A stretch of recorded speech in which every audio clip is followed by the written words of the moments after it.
مدارس اس وقت میں خاص طور سے ہمارے ملک کے ہندوستان میں ریڑھ کی ہڈی کی طرح ہے، مسلمانوں کے ایمان کو بچانے کے لیے اور مسلمانوں کی بقا کے لیے دین اسلام کا تحفظ اور اس کی اشاعت کے واسطے دینی مدارس ریڑھ کی ہڈی کی طرح ہے۔ یہی دینی مدارس ہے جہاں سے بچے پڑھ کر بعض علماء، مفتیان کرام، قاضی اور دینی امور کو انجام دینے والے یہاں سے فارغ ہوتے ہیں۔ مسجد کے مصلی کے لیے امام مدارس سے ملتے ہیں، مدرسے میں مکتب میں پڑھانے کے واسطے استاد مدارس سے ملتے ہیں، قاضی نکاح پڑھانے کے واسطے قاضی تیار مدرسے میں ہوتے ہیں، مؤذن مدرسے میں تیار ہوتے ہیں۔ اسی طریقے سے ہمارے دینی مسائل اور فقہی مسائل کو حل کرنے کے لیے مدارس میں بچے تیار ہوتے ہیں۔ تو مدارس ہمارے تمام جتنی بھی دینی ضرورتیں ہیں ان تمام دینی ضرورتوں کو پورا کرنے کا ایک ذریعہ ہے۔ ان مدارس کو غنیمت جانا چاہیے۔ بعض لوگوں کی نگاہیں مدارس کی طرف غلط نگاہیں اڑتی ہیں اور کہتے ہیں کہ مدرسے ایسے ہیں ویسے ہیں، مدرسوں کی کیا ضرورت ہے، مدرسوں کو اسکول بنا دیا جائے۔ دیکھیے پورے انڈیا کے اندر جو مدارس کے اندر بچے پڑھ رہے ہیں وہ 4% ہے۔ 100 میں سے 4 بچے مدرسوں میں پڑھ رہے ہیں۔ ایک تجزیہ ہے، سروے ہے، 100 میں 4 بچے مدرسے میں پڑھ رہے ہیں، 1000 میں 40 بچے مدرسے میں پڑھ رہے ہیں، باقی بچے اسکول میں جا رہے ہیں، کالج میں جا رہے ہیں، ٹھیک ہے جانے دو۔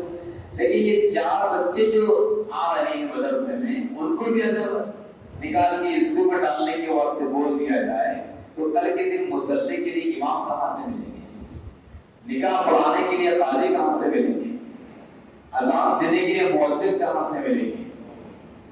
اسی طریقے سے ہمارے دینی ضرورتوں کو پورا کرنے کے واسطے کہاں سے ہم کو علماء مفتیان کرام ملیں گے۔ تو مدارس میں جو بچے پڑھ رہے ہیں وہ غنیمت ہے، ان کو پڑھنے دینا چاہیے، بلکہ ہم یہ چاہیں کہ ہمارے جو بچے ہیں اگر 4 بچے کسی کے ہیں یا 4 بچے کسی کی ہیں تو کم سے کم ایک ذہین بچی کو یا ذہین بچے کو آپ مدرسے میں شریک کریں، اور یوں سمجھے کہ میں جس بچے کو مدرسے میں شریک کروں گا وہ بچہ میری دنیا اور میری آخرت دونوں کی نجات کا ذریعہ بنے گا۔ وہ بچہ جب ٹھہر کر مصلی پہ نماز پڑھائے گا تو اس بچے کے پیچھے سب لوگ ٹھہر کے نماز پڑھیں گے۔ اس کی ابتدا میں جو ہے انجینئر بھی ہوں گے، ڈاکٹر بھی ہوں گے، یہاں تک کہ کوئی اگر منسٹر بھی آ جائے تو میرے بچے کے پیچھے ٹھہر کے نماز پڑھیں گے۔ کیا ہم نہیں چاہیں گے کہ میرا بچہ ایسا عالم بنے، ایسا حافظ بنے کہ جب وہ امامت کے مصلی پہ کھڑا ہو جائے گا تو اس کے پیچھے سارے لوگ کھڑے ہو کے نماز پڑھیں گے، اس کی اتباع کریں گے، اس کی ابتدا میں نماز پڑھیں گے۔ کتنے اعزاز کی بات ہے، کتنے اکرام کی بات ہے۔ آج لوگ مدارس سے انگلیاں اٹھاتے ہیں، ان کو اپنی اصلاح کر لینا چاہیے، اور مسلمانوں کو چاہیے کہ اب یہ شوال کے مہینے میں جو مدارس کے اندر داخلے جاری ہیں ان مواقع کو غنیمت جان کر اپنے بچوں کو صحیح مدرسے کا انتخاب کریں اور انتخاب کر کے وہاں اپنے بچوں کو ڈالیں، حافظ بنائیں، عالم بنائیں، مفتی بنائیں، تاکہ وہ ہمارے دین کی اشاعت کا ذریعہ بنے۔ وقت کی اہم ترین ضرورت ہے اور مدارس کو مستحکم کرنا بھی وقت کی ضرورت ہے۔ اب جب سے یہ اوقاف بل کا مسئلہ چل رہا ہے اس وقت سے تو اور زیادہ دوسرے اسٹیٹ کے اندر مدارس پر نگاہیں اٹھائی جا رہی ہیں۔ دوستو اگر ہم مسلمان ہمارے ان مدارس کا تحفظ نہیں کریں گے، اور بعض مدارس ایسے بھی ہیں جو اوقاف کی جائیداد پہ چلتے ہیں اور بلکہ اوقاف کی زمینیں بنائی اس لیے گئی ہیں تاکہ وہاں مدارس بنائے جائیں، دواخانے بنائے جائیں، دفاعی کام کیے جائیں۔ آج حکومت کی نگاہیں اور مدارس پر پڑ رہی ہیں، اور حکومت کی نگاہیں اور جو ہے درگاہوں پر اور خانقاہوں پر اور قبرستانوں پر پڑ رہی ہیں، جہاں سے مسلمانوں کے ایمان کو بنایا جاتا ہے، جہاں علم و حکمت سکھایا جاتا ہے، اور جہاں پر مسلمان کو تقوی سکھایا جاتا ہے، اللہ سکھائی جاتی ہے، تو ایمان کو کھوکھلا کرنے کے واسطے اس پر قبضہ کرنے کی کوشش کی جا رہی ہے۔ مسلمان اس کو ریجیکٹ کر رہے ہیں اور اس کا دفاع کر رہے ہیں۔ اور مسلمانوں کو بھی چاہیے کہ اپنے دین کی استقامت، دین پر استقامت کے ساتھ جمے رہیں، اور دین کے جو مواقع یا مراکز ہیں، مدارس، اس کے تحفظ کے واسطے مسلمان ڈٹ کر مقابلہ کریں۔ یہ علماء جب علم حاصل کر کے مدارس سے نکلیں گے تو ہم سب کو دین سکھائیں گے، علم سکھائیں گے، اپنے بیانات کے ذریعے سے، تقاریر کے ذریعے سے، تحریر کے ذریعے سے، مضمون کے ذریعے سے دین کی باتیں سکھائیں گے، اور ہم اس کے اوپر عمل کر کے ہم جو ہے راستہ طے کریں گے۔ آج ایک افسوس کی بات یہ ہے کہ مسلمان اپنے دین پر عمل کرنا چھوڑ رہے ہیں، اور دین پر عمل کرنے کو ایک مایوس سمجھ رہے ہیں۔ اور ہے ماشاءاللہ اکثر لوگ ایسے بھی ہیں جو دین کے اوپر مکمل عمل کرنے کی کوشش کرتے ہیں، لیکن بعض مسائل اور بعض ایسے احکام جس کو مسلمان نظر انداز کر رہے ہیں۔ علماء نے فرمایا کہ جب مسلمان کسی چیز کو چھوڑ دیتے ہیں تو وہاں پر دوسروں کی نگاہیں آ جاتی ہیں۔ اس کو مثال دیتے ہوئے اس طرح سمجھایا گیا ہے، کوئی راستہ ہے، کوئی روڈ ہے، آج سے 50 سال پہلے کا نقشہ نکالیے، سروے کا نقشہ نکالیے، تو اس میں لکھا ہوا رہتا یہاں سے روڈ ہے، یہاں پر ایک جھاڑ ہے، یہاں پر ایک چلنے کا راستہ ہے، کور۔ جب 50 سال کے بعد میں آپ دیکھا جائے تو وہاں روڈ باقی نہیں رہتی، وہاں یا تو گھر بن جاتا یا تو اور کچھ ہوتا، روڈ ختم ہو جاتی۔ کیوں ختم ہو گئی بھائی؟ اس لیے کہ اب وہاں سے لوگ چلنا بند کر دیے، دوسرا راستہ بن گیا۔ مثال کے طور پر کوئی ماسٹر پلان آ گیا، ماسٹر پلان آنے سے وہ راستہ ختم کر کے دوسری جگہ راستہ بنا دیا گیا، اب وہاں پر کوئی گھر بن گیا یا تو لوگ چلنا پھرنا چھوڑ دیے، تو اب کیا ہو جاتا، وہ راستہ کھلا رہنے کے باوجود بھی ڈیڈ ہو جاتا، اس پہ لوگ چلنا بند کر دیتے ہیں، تو اس سے ڈیڈ ہو جاتا، دھول پڑی ہوئی رہتی، وہاں پر لوگ چلتے نہیں۔ کون سے راستے پہ چلتے ہیں لوگ؟ کون سے راستے پہ گاڑیاں چلتے ہیں؟ جس راستے میں رننگ رہتے ہیں لوگ، چلنا پھرنا رننگ رہتا ہے، تو رننگ راستے کو لوگ اختیار کرتے ہیں۔ جو رننگ نہیں ہوتا وہاں پر راستہ رہنے کے باوجود بھی لوگ جانے کو وہاں پر کتراتے ہیں، کیا بات ہے کہ لوگ وہاں سے نہیں جا رہے، راستہ کھلا مگر نہیں جا رہا، چھوڑ دیتے۔ اسی طریقے سے ہمارے مسلمانوں کے اندر بعض چیزیں ایسی ہو گئی کہ ہم لوگ جو ہے اسلام کے دین، اسلام کے راستے کو، بعض راستوں کو چھوڑ دیے، اس کو ڈیڈ لائن بنا دیے۔ اب اس کا نتیجہ یہ ہو رہا ہے کہ لوگ اس کے اوپر عمل کرنا چھوڑ رہے ہیں۔ اب غیر لوگ کیا سمجھ رہے ہیں؟ شاید یہ کرے بھی چلتا، شاید نہیں کرے بھی چلتا ہوگا اسلام کے اندر۔ اس لیے ہم سب کو چاہیے کہ اسلام کے کوئی عمل کو، اسلام کی کوئی احکام کو، کوئی حکم کو ہم ڈیڈ لائن نہ بنائیں، اور ڈیڈ لائن کہ بند ہو گیا بند نہ کریں، بلکہ اس کے اوپر چلتے رہیں، عمل کرتے رہیں۔ مثال کے طور پر داڑھی کا معاملہ ہے، داڑھی رکھنا اسلام میں ضروری ہے، ہمارے پیغمبر صلی اللہ علیہ وسلم کی سنت مستمرہ ہے، اور علماء نے داڑھی کٹوانے کو بہت ہی جو ہے معیوب قرار دیا ہے، بلکہ بادلہ کا حرام بھی لکھا ہے۔ لیکن کوئی داڑھی رکھتے ہیں اور کوئی کٹ کرتے ہیں، تو اب کیا ہو جا رہا ہے، غیر لوگ یہ سمجھتے ہیں کہ شاید یہ جو ہے کر بھی سکتے ہیں، نہیں بھی کر سکتے ہیں۔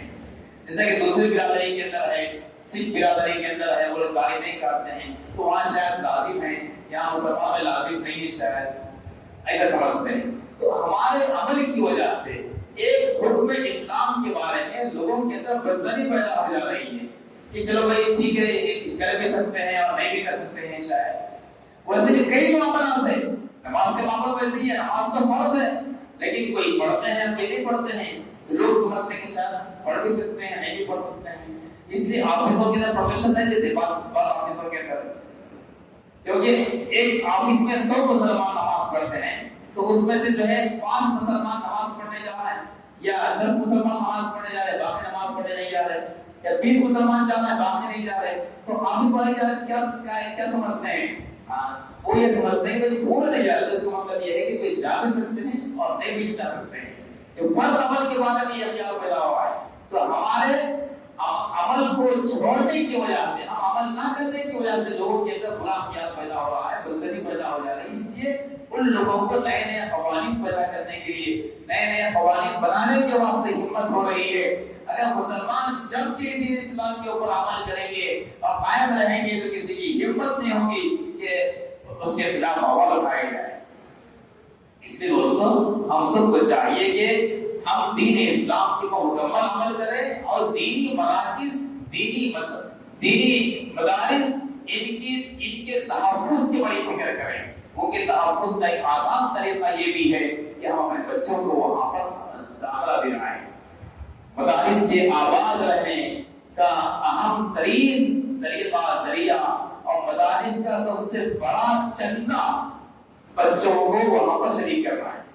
کوئی انسان اگر مدارس کے لیے 1000 روپے، 2000 روپے، 10,000 روپے جو بھی ہوتا ہے چندہ دیتا ہے، یہ بھی ٹھیک ہے، یہ مالی تعاون ہے، لیکن مدارس کا سب سے بڑا چندہ یہ ہے کہ اپنے بچوں کو وہاں پڑھنے کے واسطے بھیجا جائے۔ یہ سب سے بڑا تعاون مدارس کا۔ تو اب مدارس کے داخلے چل رہے ہیں، ہم کو چاہیے کہ اپنے بچوں کو وہاں پر بھیجیں۔ کیا پیدا ہوگا وہاں بھیجنے سے؟ بچہ ہمارا حافظ قرآن بنے گا، عالم دین بنے گا، مفتی اسلام بنے گا۔ قرآن مجید کی آیت تلاوت کی گئی، اللہ تعالیٰ فرما رہے ہیں کہ اِنَّا نَحْنُ نَزَّلْنَا الذِّكْرَ وَإِنَّا لَهُ لَحَافِظُونَ۔ ہم نے قرآن مجید کو نازل کیا ہے اور ہم ہی اس کی حفاظت کرنے والے ہیں۔ قرآن مجید کے بارے میں اللہ فرماتے ہیں کہ ہم نے اس کو اتارا ہے اور ہم ہی اس کی حفاظت کرنے والے ہیں۔ اور ذرا غور کیجئے، اس قرآن کی حفاظت اللہ فرما رہے ہیں، اب ہمارا بچہ اسی قرآن کی حفاظت اپنے سینے کے اندر کر رہا ہے، اپنے سینے میں اس قرآن کو محفوظ کر رہا ہے، تو اللہ تعالیٰ جیسا قرآن کی حفاظت فرمانے والے ہیں، ویسے ہی حافظ قرآن کی بھی اللہ حفاظت ضرور فرمائیں۔ حافظ قرآن کی اللہ حفاظت فرمانے کا وعدہ کر رہا ہے، کیونکہ حافظ قرآن کے سینے میں کیا ہے؟ قرآن ہے۔ کسی نے کہا تھا کہ اگر قرآن مجید کی جتنے نسخے ہیں، جتنے قرآن مجید سے رکھے ہوئے ہیں، کاغذ میں لکھے ہوئے ہیں، اگر خدا نہ خواستہ ایسا ہو سکتا، صدبار خدا نہ خواستہ، یہ بالکل محال بات ہے، لیکن پھر بھی مان لیجئے کہ یہ قرآن مجید پورے کے پورے پانی میں اگر ڈوب گئے، ختم ہو گئے، یا کچھ بھی ایسا ہو گیا کہ قرآن کے حروف مٹ گئے، تو بھی قرآن ختم نہیں ہوگا۔ قرآن کی یہ پوری اتنے کامل ہے، اگر خدا نہ خواستہ پھیلا ہوا ہے، مثال کے طور سمجھ لیجئے پانی میں ڈوب گئے، قرآن پورے مٹ گئے، قرآن کے حروف پورے طور پانی میں چلے گئے، لیکن پھر بھی قرآن ختم نہیں ہوگا، کیوں؟ اس لیے قرآن حافظ قرآن کے سینے میں موجود ہے۔ حافظ قرآن پانی میں اگر تیر رہا ہے، ڈوب گیا، تو انشاءاللہ اللہ زندہ رکھا تو باہر نکلے گا، جب قرآن مجید سنائیں اس کو یاد رکھے گا۔ تو حافظ قرآن کے سینوں میں اللہ قرآن کی حفاظت کیے ہیں۔ اللہ ان پیپروں کے محتاج نہیں ہے، اللہ ان کاغذوں کے محتاج نہیں ہے، اللہ اپنے کلام کو جیسا حفاظت کرنا چاہتے ہیں ویسا حفاظت کرتے ہیں۔ اور آج پوری دنیا کے اندر لاکھوں حفاظ کرام موجود ہے جو اپنے سینے کے اندر قرآن مجید محفوظ کیے ہیں، اور اس کا مظاہرہ رمضان میں ہوا۔ ہر مسجد میں مصلی بیٹھے کہ حافظ قرآن زبان قرآن سنا رہے ہیں، کوئی 10 دن میں، کوئی 20 دن میں، کوئی 30 دن میں، کوئی 6 دن میں، کوئی 5 دن میں قرآن مجید سنا رہے ہیں۔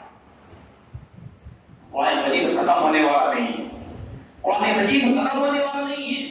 فضائل قرآن مجید حضرت شیخ صاحب کی لکھی ہوئی کتاب ہے، اس میں بہت سارا تفصیل سے لکھا ہوا ہے کہ حافظ قرآن کے اللہ کیسے حفاظت فرماتے ہیں، حافظ قرآن کے کیا کیا وعدے ہیں۔ اور وعدے کے کل قیامت کے دن حافظ قرآن کے والد صاحب کے سر پر ایک تاج پہنایا جائے گا، وہ تاج ایسا نورانی ہوگا جیسا کہ سورج کی اور چاند کی روشنی ہوتی ہے نورانی، ویسا تاج، موتیوں کا تاج پہنایا جائے گا۔ لوگ اس تاج کو، اس ٹوپی کو دیکھ کر پہچانے کہ یہ حافظ قرآن کے والد ہیں۔ کتنے اعزاز کی بات ہوگی اور ایسے 7 یا 10 لوگ جن کے جہنمی ہونے کا اعلان ہو گیا ہے.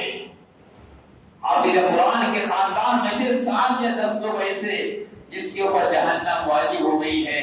اللہ تعالیٰ حافظ قرآن کو سفارش کا موقع دیں گے کہ اگر آپ چاہیں تو ان کی سفارش کر کے جہنم سے نکال کے جنت میں داخل کر سکتے ہیں. کتنے اعزاز کی بات ہے. اس کو مثال سے یوں سمجھیے کہ کوئی ایک عمر قید ہے جو جیل میں چلے گیا, جیل میں ہے, اور اس کا مقدمہ ہزاروں لاکھوں روپے خرچ کرنے کے باوجود سپریم کورٹ سے بھی ختم نہیں ہو رہا ہے. لیکن صدر جمہوریہ نے کہا کسی ایک آدمی کو, ایک فلاں آدمی ادھر آؤ, آپ کو ہم بہت چاہتے ہیں, اگر آپ یہ فلاں آدمی کے بارے میں سفارش کریں گے تو سپریم کورٹ کا فیصلہ نہ ہونے کے باوجود بھی ہم تمہاری بات کو سن کے اس کو جیل سے نکال دیں گے. لوگ کتنا اس کو ہیلپ کریں گے. اور صدر جمہوریہ نے اس کو موقع دیا اس آدمی کو. سپریم کورٹ بھی اور کرمنل کورٹ بھی اور کوئی ہائی کورٹ بھی جو ہے اس کو باہر نکال نہیں سک رہی ہے. اتنا سنگین مقدمہ ہے اس کا کہ کوئی جج فیصلہ نہیں کر سک رہا ہے اور چیف جسٹس بھی فیصلہ نہیں کر سک رہا ہے. لیکن صدر جمہوریہ نے فلاں انسان کو کہا کہ تم ایسے شہری ہیں, تم ایسے وفادار شہری ہیں کہ تمہارے کہنے پر ہم اس کو جیل سے نکال سکتے ہیں. تو کتنی خوشی ہوگی, نکلنے والے کی بھی خوشی ہوگی اور سفارش کرنے والے کی بھی خوشی ہوگی, اور پوری دنیا کے لوگ دیکھیں گے ماشاءاللہ کیا وفادار انسان ہے کہ صدر جمہوریہ نے اس کو یہ موقع دیا ہے. ویسا ہی حال ہوگا کل قیامت کے دن. اللہ تعالیٰ ایسے لوگ جو جہنم میں جانے کے لیے لازم ہو گئے ہیں, ان کا جانا لازم ہو گیا ہے, لیکن سفارش کرنے کے واسطے حافظ قرآن کو کہا جائے گا ہم چاہے تو ان کو جہنم سے نکال کے جنت میں داخل کر دو. یہ اعزاز, یہ اکرام اللہ کی طرف سے ملنے والا ہے. دوستو, ہم سب کو چاہیے کہ اپنے بچوں میں سے 1 یا 2 صحیح بچوں کو حافظ قرآن بنائیں. مولانا حافظ صاحب رحمۃ اللہ علیہ بہت بڑے عالم دین بزرگ شخصیت تھے, اور فرمایا کرتے تھے میاں اپنے بچوں کو آپ لوگ مدرسوں میں داخل کر رہے ہیں, مگر لوگ آگے بولتے ہیں مصعب یہ بچہ بیگنے مسکرا مصعب آپ پڑھا لو, کہ بہت ڈر ہے یا بہت غبی ہے, سب جگہ پڑھا کے دیکھ رہے مصعب کہیں بھی نہیں پڑھا, آپ تو کم سے کم پڑھاؤ. آخری درجے میں لا کے ڈال دیتے, ایسا بولتے تھے مولانا صاحب. اور یہ بولتے تھے کہ آپ غبی بچے کو, کمزور بچے کو بول کے لا کے شریک کر رہے ہیں, لیکن آپ اچھے بچے کو اسکول میں کالج میں شریک کر رہے ہیں. کیا اچھا ہوگا کہ اپنے ذہین اور اچھے بچے کو لا کر یوں کہتے کہ مصعب یہ میرا ذہین بچہ ہے, اس کے ذہن میں آپ قرآن مجید حفظ کرائیں, اس کو حافظ قرآن بنائیے. آپ بچے 3 سال میں بنتے ہیں تو یہ بچہ 2 سال میں بنے گا یا 1 سال میں بنے گا. ایسا بہت کم کوئی ایک آدھ ہوتے ہیں جو اپنے ذہین بچے کو لا کے یاد آتے ہیں. یاد رکھیے اگر ہمارا بچہ حافظ قرآن بنے گا, عالم دین بنے گا, تو عالم دین بننے کے بعد دوسرے دن سے ہی اس کی ملازمت شروع ہو سکتی ہے, دوسرے دن سے اس کو جاب مل سکتا ہے, دوسرے دن سے ہی اس کو جو پڑھانے کے مواقع مل سکتے ہیں. کئی مسجدیں خالی ہیں, کئی امامت کی جگہ مل سکتی ہے, کئی مدرسے میں جگہ مل سکتی ہے, کہیں نہ کہیں اس کو پڑھانے کے مواقع مل سکتے ہیں. یہ بالکل گارنٹی کے ساتھ ہم بات بول سکتے ہیں, لیکن یہ بات بھی گارنٹی کے ساتھ ہم بول سکتے ہیں کہ بچہ ڈگری کرنے کے بعد بھی اس کو جاب نہیں مل سکتا, اس کو بہت چکر کاٹنا پڑتا ہے, انٹرویوز دینا پڑتا ہے. کیا بات ہے بھائی وہ انٹرویو سے ابھی جاب نہیں ملا, ابھی کال کرتے بولے ابھی بلاتا بولے فلاں ہے تو ٹریننگ چل کرنا ہے ابھی. لیکن اللہ کا فضل ہے, حافظ بننے کے بعد, عالم بننے کے بعد اس کو کچھ نہ کچھ کم طبقہ کا صحیح لیکن جاب ضرور مل جاتا ہے. اس لیے علماء اور حفاظ بنائیں اپنے بچوں کو. اپنی شان ہے یہ کہ ہمارے بچے حافظ بنے, عالم بنے, مفتی بنے, تو یہ ہمارے واسطے والدین کے لیے ایک شان کی بات ہے. کل قیامت کے دن بھی اور دنیا کے اندر بھی یہ اعزاز کی بات ہے. اس لیے اپنے بچیوں کو حافظ قرآن بنائیں اور عالم دین بنائیں, اور نیت کر لیں کہ ہم جب تک زندہ رہیں گے ہم ان کو حافظ قرآن بنائیں گے, تاکہ ہمارے مرنے کے بعد میں یہ کم سے کم ایصال ثواب کا ذریعہ کر سکیں, بن سکیں. ورنہ اللہ معاف کروائے, بعض ایسی بھی اولاد ہے ان کے ماں باپ کے گزرنے کے بعد اپنے ماں باپ کے لیے وہ فاتحہ خوانی خود بھی نہیں کر سکتے, وہ چند پیسے دے کر کسی پڑھنے والوں کو بلا کر کہتے ہیں کہ آپ پڑھو، 1 گھنٹے میں یہ قرآن پڑھو، اتنے پیسے لے کے چلے جاؤ۔ اللہ اکبر۔ دوستو، اگر ایک اولاد اپنے باپ کی یا ماں کے انتقال کے بعد درد کے ساتھ میں صرف 3 بار قل اللہ احد پڑھ کے اگر ان کو عیسائی ثواب کرے تو وہ اتنا درد اور اتنا دکھ کے ساتھ میں دعا کریں گے، وہ پیسے لے کر آگے پڑھنے والے ادھر سے نہیں پڑھ سکتے، نہیں پڑھ سکتے۔ اور پیسے دے کر بلا کے پڑھانا یہ صحیح بھی نہیں۔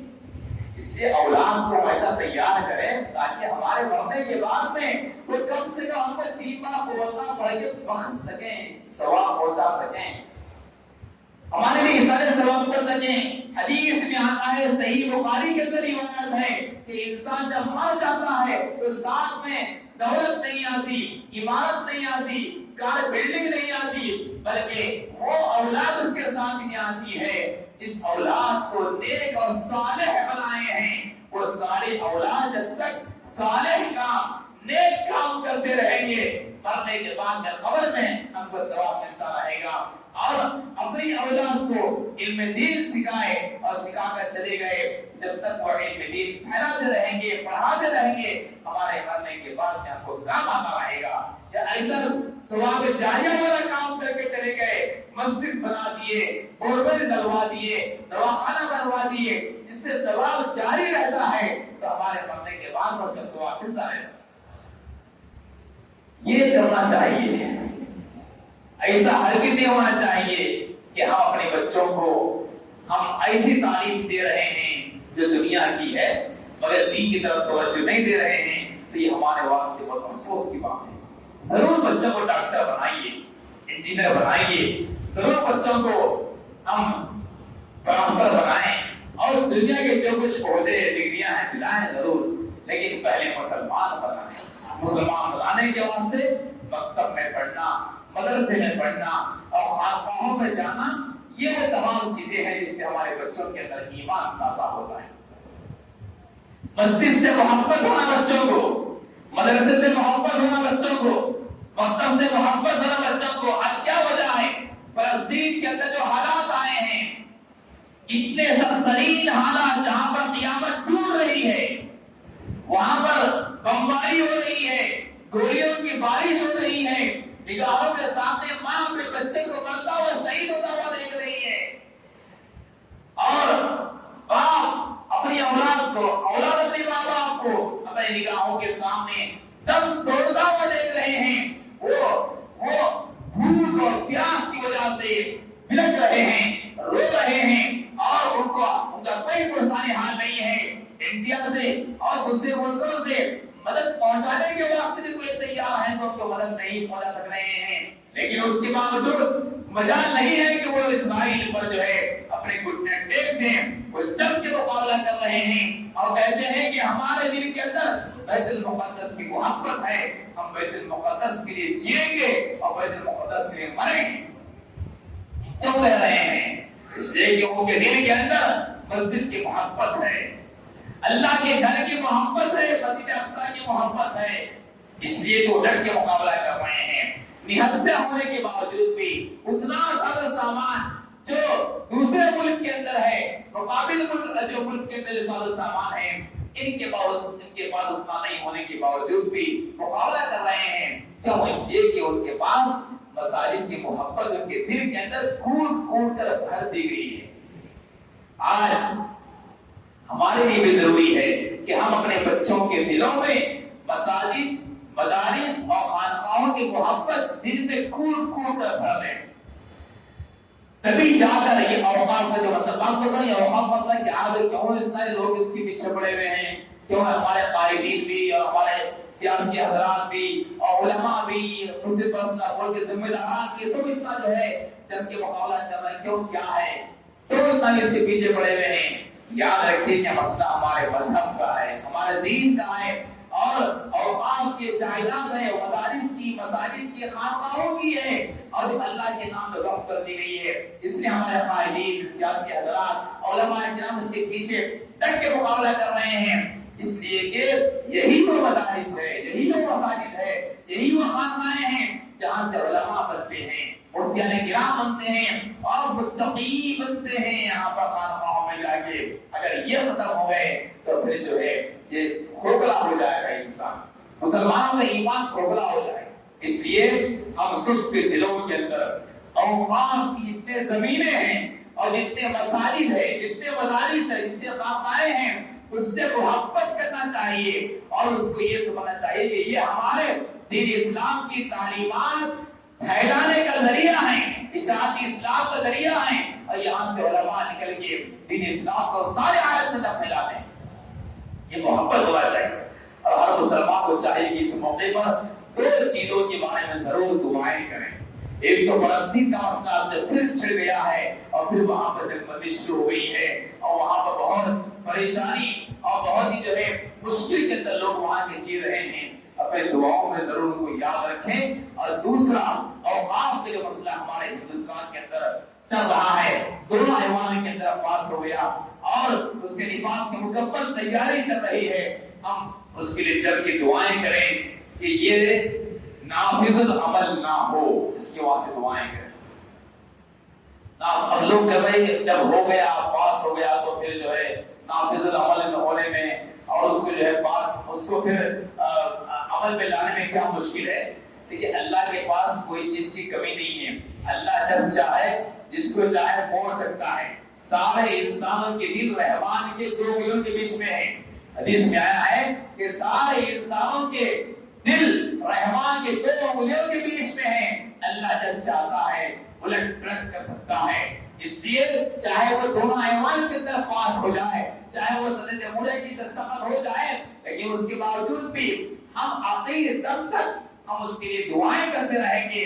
ہمارے قائدین اور ہمارے دینی تنظیمیں سپریم کورٹ سے رجوع ہو رہے ہیں اور رجوع ہو کر وہاں پر اپنی عرضی پیش کر دیے ہیں. اور جو حضرات جس لائن سے بھی اس کے دفاع کی کوشش کر سکتے ہیں کر رہے ہیں اور کرنا چاہیے, اور ہم عام مسلمانوں کو اس کے دعائیں کرنا چاہیے. الدعاء سلاح المؤمن, دعا مومن کی ہتھیار ہے. دعا مومن کی ہتھیار ہے. دعا سے بہت ساری چیزیں بدل سکتی ہیں. دعا سے چاہے وہ کوئی بھی انسان دعا کرے. جس وقت میں ابرہہ خانہ کعبہ کو ڈھانے کے واسطے آیا تھا, عبد المطلب جو سرکار کے دادا تھے, ان سے کہا کہ میں خانہ کعبہ کو ڈھانے کے واسطے آیا ہوں اور عرب کے لوگوں کے, مکے کے لوگوں کے اونٹوں پر قبضہ کر لیا ہوں. تو عبد المطلب نے کہا اے ابرہہ ہمارے اونٹوں کو واپس کر دو.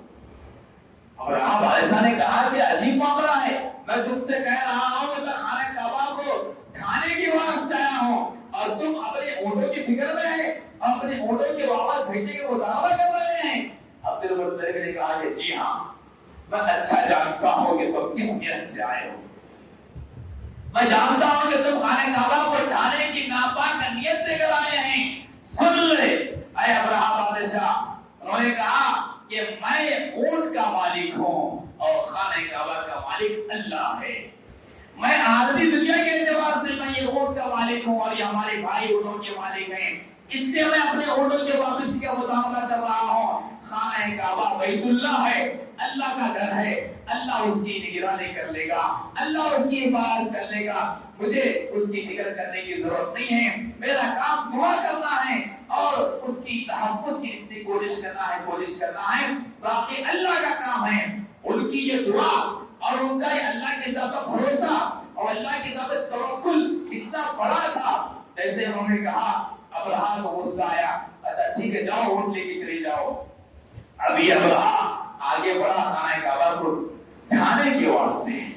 اللہ نے کیسا انتظام کیا, اتنا بڑا بادشاہ جو اونٹوں پر جو ہاتھیوں میں سوار ہو کے آیا تھا. خانہ کا مکے کے لوگ, عرب کے لوگ ہاتھیوں کو بہت کم دیکھتے تھے, وہاں موجود نہیں تھے, لیکن ابرہہ بادشاہ ہاتھیوں میں سوار ہو کے آیا. بڑی بڑی ہاتھیاں اور بڑا بادشاہ اور بڑی فوج. اللہ نے بڑے بادشاہ کا انتظام, بڑے بادشاہ کا انتخاب, بڑی فوج کا انتخاب چھوٹے سے پرندے سے کر دیا. چھوٹا پرندہ اللہ نے بھیجا. وَأَرْسَلَ عَلَيْهِمْ طَيْرًا أَبَابِيلَ تَرْمِيهِمْ بِحِجَارَةٍ مِّن سجیل فجعلهم كعصف مأكول. اللہ نے ابابیل پرندوں کو بھیجا، اپنے منہ میں باریک باریک کنکریاں لے کر آئے اور ان کے اوپر ڈال دیے. وہ کنکریاں ایک بم سے بھی زیادہ خطرناک تھے. ان کے چہرے، ان کے سینے سے، ان کے جسم سے ہوتے ہوئے ہاتھیوں کے پیٹ میں سے ہوتے ہوئے باہر نکل گئے اور سب کو چکنا-چور کر دیے اور سب کو ہلاک کر دیے. سب ڈھیر ہو گئے. اللہ تعالیٰ معمولی کنکر سے اتنے بڑے بادشاہ اور اتنے بڑے بڑے حاکموں کا انتخاب لیا ہے. یہ تو اللہ کے سامنے کچھ بھی نہیں ہے دوستو، اللہ کے سامنے کچھ بھی نہیں ہے. اس لیے ہم سب ہاتھ اٹھا کے دعائیں کریں کہ مولا کریم، یہ ہماری حکومت کی جانب سے اوقاف کے سلسلے میں جو ناپاک ارادہ کیا گیا ہے، اے اللہ اس فیصلے کو واپس لینے کی ہدایت نصیب فرما. اللہ سے دعا کرے، اللہ کے پاس کوئی کمی نہیں ہے، بس درد ہونا چاہیے. اللہ سے گر گرا کے الہا و زاری کے ساتھ دعائیں کرے دو چیزوں کے واسطے. ایک اوقاف کے تحفظ کے لیے، اوقاف کے بارے میں جو فیصلہ ہوا ہے اس کو واپسی کے لیے، اور فلسطین کے لیے دعائیں کریں. انشاءاللہ ہماری دعائیں کارآمد ہوگی. درد کے ساتھ، الہا و زاری کے ساتھ، روزہ رکھ کے یا تہجد میں اٹھ کے جیسا جو نیک کام ہو سکا ہم کر کے اللہ سے دعا کریں. اللہ سے دعا ہے کہ اللہ جتنے باتیں بیان کی گئی ہیں مجھے بھی اور سارے بھائیوں کو بہنوں کو ان باتوں پر عمل کرنے کی توفیق عطا فرما. اے اللہ اوقات کا جو مسئلہ چل رہا ہے اللہ اس کو آسانی سے حل فرما اور اس فیصلے کو واپس لینے کی توفیق عطا فرما. اور فلسطین میں بھی اے اللہ جو مظالم ڈھائے جا رہے ہیں اے اللہ ان ظالموں کو نیست نابود فرما. آمین یا رب العالمین.